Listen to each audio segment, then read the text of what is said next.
Local 4 News begins right now with a breaking news alert. Breaking news on Detroit's east side. A teenager is hit and killed while riding a mini bike. And witnesses say a car blew a stop sign, lost control, and hit the 15-year-old boy, killing him. Happened near Helen and Robinwood, just south of 7 Mile between Mount Elliott and Van Dyke. And Jason Colthorpe is there live with more on what happened. Jason.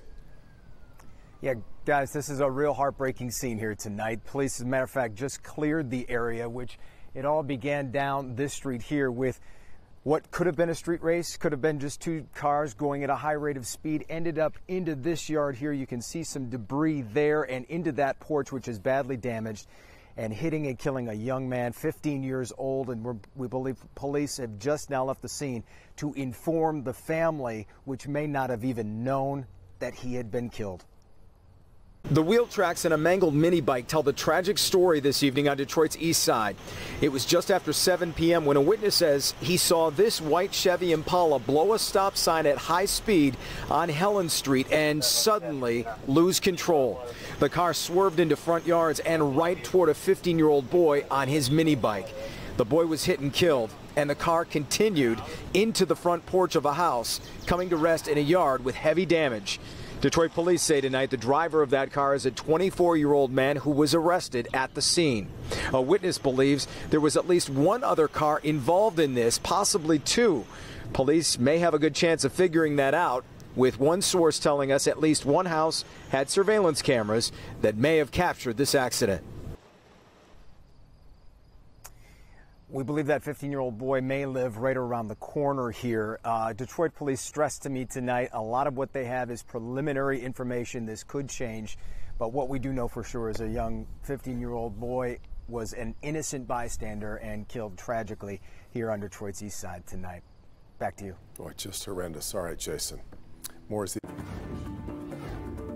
All right, well, the rain has arrived and Ben is tracking the flooding threat for much of our area. Yeah, this is just getting started. We've got about 24 hours of this to go before we're in the clear. Check out 4 Live radar because the rain started about 2 hours ago down in our south zone, and it has started to spread to the north.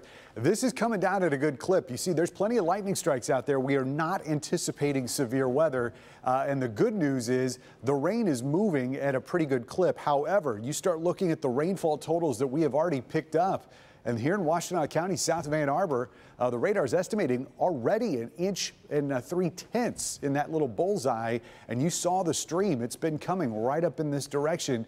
Also, there are lakeshore flood advisories in effect that take effect tomorrow afternoon and stretch into Friday morning. But the winds are actually going to be blowing offshore. So we'll explain that, what to expect for the weekend, all coming up in a few minutes. Guys? Ben, a big crowd gathered tonight on Detroit's west side to honor the life of Sheila Jett, a mother who was killed while riding her bicycle. Our Tim Pamplin was there for the emotional tribute. He's got the night cam tonight. Tim.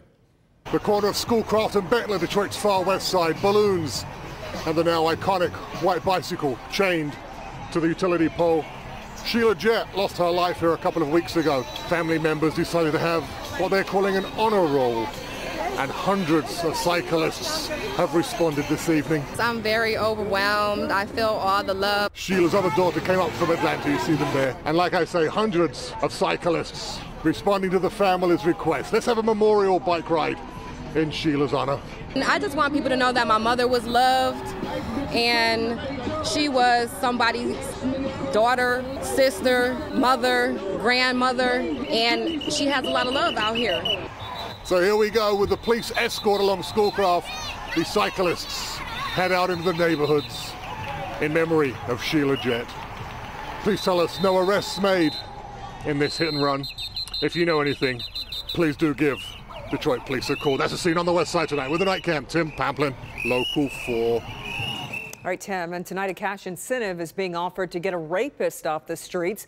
Crime Stopper releasing the sketch of this man wanted for the rape of a 17-year-old girl. It happened back in April on Hillcrest and Frankfurt on Detroit's east side. Police say the man is in his mid-40s and about 5 feet 4 inches tall. Crime Stoppers is offering a $1,000 reward for information leading to his arrest.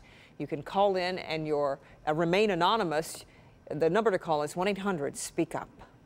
An unruly customer may be behind the BB gun shootings, the damaged windows at several businesses in Ypsilanti. The mayor says 4 restaurants and bars were hit last night between 5 and 7 p.m.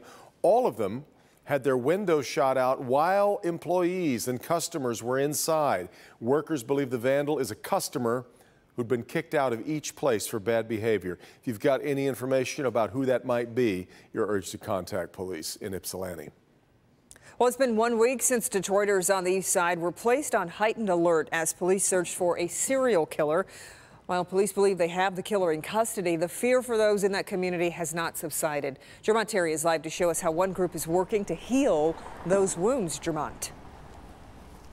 Kimberly, it's easy to tell people to stay alert, but when you are uneasy walking in your own neighborhood, just exactly how do you regain security? One group is saying that it all starts with a little compassion. The corner of Mack and Mount Elliott is a spot where you will find many people just hanging out. But since someone found the body of Tammy Jones inside a vacant house, then DPD linked her death to a serial killer, the mood here shifted. It ain't like it used to be, since this happened. Diane Parker knew Jones. Then the girl Tammy, she was a neighborhood girl. She also knows D'Angelo Martin, the man police suspect is behind this East Side killing spree. He too hung out in this area. She was already dead. He was in the park with us. So as the investigation continues, community groups like the Angel Squad Are you allergic to good food? are making sure those on this corner are not forgotten. Let them know that they still connected with the human family regardless of whatever their conditions are. The same group who searched vacant houses wearing white hazmat suits looking for bodies returned a week later, donning blue gloves, showing compassion. It makes me feel good because people do care. As their bellies are filled, they were also armed with knowledge. All women should have a whistle and pepper spray on them at all times. And items to keep them alert and possibly out of danger while on these streets. We hope they take it serious and they utilize it and some lives can be saved as a result of that. Now, Minister Bay with the Angel Squad tells me he's going to be out here, he and his crew, throughout the summer, also going to the other side of town to make sure that many in these communities realize that people really do care, because apparently many felt as if the victims in these cases, they were forgotten. Reporting live on the city's east side tonight, Jermont Terry, Local 4. Okay, Jermont. Meanwhile, Detroit police served a search warrant today in connection to the serial killer case. Officers spent the day searching D'Angelo Martin's grandparents' home. Martin is charged with attacking a woman. He's also a suspect in 3 deaths where the women were all found dead inside vacant homes on the east side. We're told investigators were looking for clues connected to a sexual assault of a 26-year-old woman. Former dean who had oversight of Larry Nassar at MSU has been found guilty of neglect of duty. William Strample was also convicted of misconduct in office. Is this and was this your verdict? Yes. Juror number 11, is this and was this your verdict? Yes. Strample, however, was acquitted on the more serious criminal sexual conduct charge. Former dean, though, becomes the first MSU official convicted in the investigation of the university's handling of Larry Nassar. Strample facing 5 years in prison. Flint is getting a major boost to its economy with the help of General Motors. The automaker announced it will be investing $150 million in its Flint assembly plant. In addition to the multi-million-dollar investment, the company also plans to add 1,000 new jobs to help build the next generation of heavy-duty pickup trucks. Since 2013, GM says it's invested more than $1 billion into that plant. Still to come, a car slowly crashes into the front of a business, causing thousands of dollars in damage. What the driver told police and why she's now facing charges.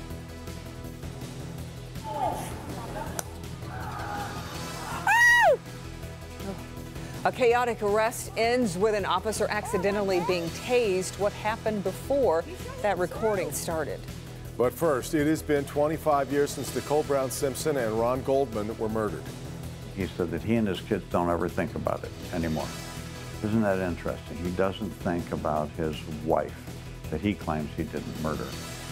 The father of Ron Goldman speaking out about the moment O.J. Simpson was acquitted. Next. Timeshares. They're supposed to be the fun way to experience a luxury vacation, but scammers are looking to take advantage of you.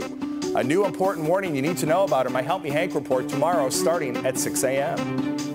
Tomorrow at 5, her dream pool became a construction nightmare. It was a nightmare, called many times of crying. A year later, her battle with the builder rages on, so she called Help Me Hank. You have to understand, though, as a customer, how frustrating this has been. She shouldn't be frustrated. She shouldn't? Why in the hell shouldn't she be frustrated? And what she caught on her security camera? Well, I'd be very happy if my contractor was doing his business in my yard. Can Help Me Hank fix this pool predicament? Tomorrow on Local 4 News at 5.